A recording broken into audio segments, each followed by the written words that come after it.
আল্লাহ পাকে যদি ইবাদত করে আমরা ছেড়ে দেই, আল্লাহর কোনো ক্ষতি হবে? আমরা ইবাদত করে ভাসিয়ে ফেললাম, আল্লাহর কোনো লাভ আছে? আল্লাহ পাকের শক্তি কি আরো বেড়ে যাবে না কমবে? নাকি যেমন আছে তেমনই থাকবে?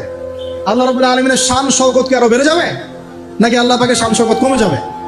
আল্লাহ রাব্বুল আলামিন যেমন, আল্লাহ পাক তেমনই থাকবেন, তাই নয় কি? আল্লাহ পাকের যে বিশাল খাজানা আছে, আমরা যদি ইবাদত করে ভাসিয়ে ফেলি, খাজানা কি বেড়ে যাবে? আমরা যদি সবাই ইবাদত করা ছেড়ে দেই, খাজানা কমে যাবে? আল্লাহ পাকের কোনো স্বার্থ আছে আমাদের ভালোবাসার? কোনো স্বার্থ নাই। তাহলে আল্লাহ পাক এই পুরো বিশ্ব জগৎ সৃষ্টি করেছেন নিঃস্বার্থভাবে, তার স্বার্থ ছাড়া। এত অসংখ্য নেয়ামতে আমাদেরকে ভর্তি করে রেখেছেন আমাদের স্বার্থে, তার কোনো স্বার্থ নাই। কোনো স্বার্থ আছে? এই পরীক্ষায় পাশ করলে আমরা আবার জান্নাতে যাবো ইনশাল্লাহ। ওই জান্নাতে যাওয়ার পরে কি আমাদের স্বার্থ থাকবে না আল্লাহ পাকের স্বার্থ থাকবে? সুবহানাল্লাহ। এই এতটুকু যদি বুঝতে পারি, আল্লাহ পাক একমাত্র সত্তা যিনি আমাদেরকে প্রকৃত অর্থে ভালোবাসেন। বাকি যত কিছু আছে আমাদের চারপাশে, এই ভালোবাসাগুলোর পিছনে একটা একটা স্বার্থ থাকে।